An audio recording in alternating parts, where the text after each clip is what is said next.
All right, week 2, day 5, again, back to defense, getting the stamina in our legs to be able to play defense for a long time.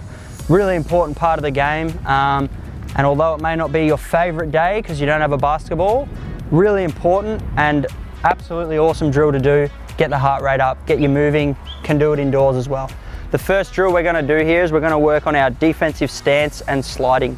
Okay, so the first thing when it comes to our defense is our feet are shoulder width apart, our knees are bent, and our hands are out. All right, we need to be balanced. We're not hunched over, we'll lose balance. All right, defense is all about balance. There's going to be contact through your chest.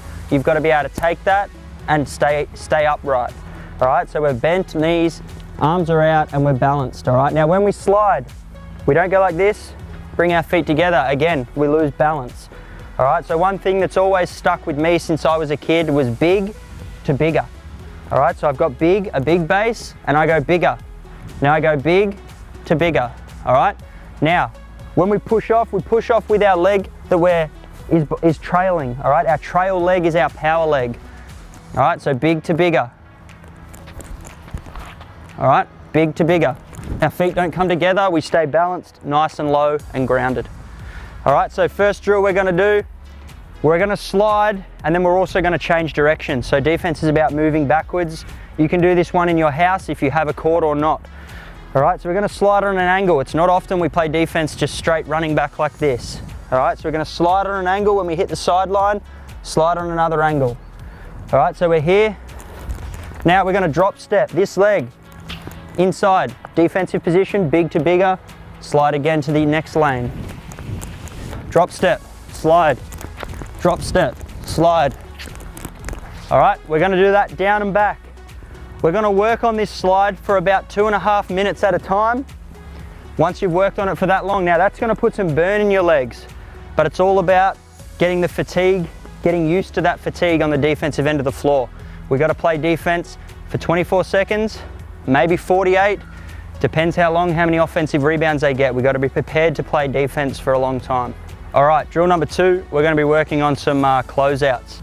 So again, grab a chair, grab a friend. We're going to set up 3 spots on the floor, 45, top, 45. All right, so now we have a shooter with the ball. We're closing them out. We don't want to close out too hard. They're going to drive by us, get to the ring. But we don't want to close out too short. They can shoot the 3. All right, so on this side of the floor, whenever we're closing out, we want to make a decision in our mind about where we want to send that guy. All right, if we close out just square like this, they've got either way of our body to attack. When we close out, for me, it's about choosing where that guy doesn't want to go, or girl. I often push them to their left hand. So not by much, but just slightly higher is my left foot. I'm just slightly giving them that left angle a little bit more.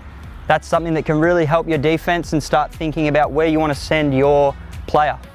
All right, so we're going to start in our help position. First closeout's going to be the wing, second closeout's the top, third closeout's the opposite wing. All right, so I'm going to demonstrate here.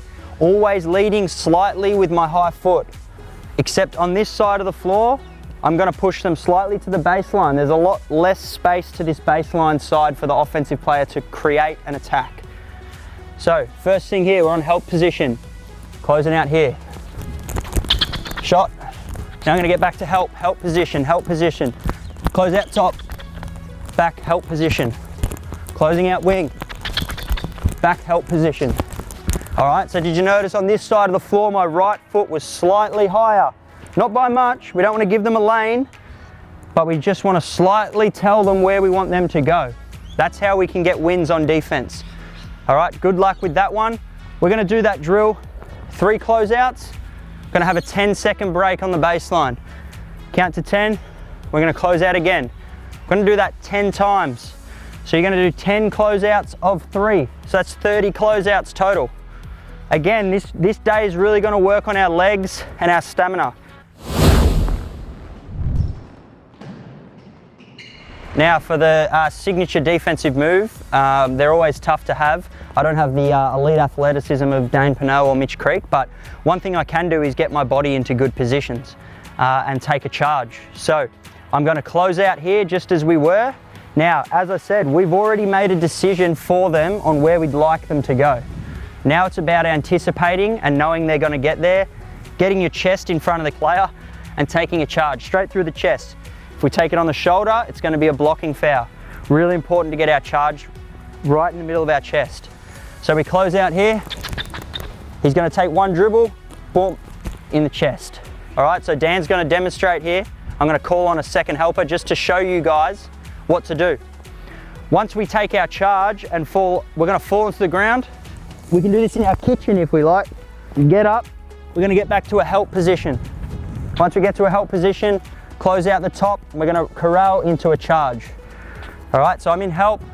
I'm gonna close out on Dan. I know where I'm sending him to the baseline, and I gotta cut off his first dribble. Shot, boom, right in the chest.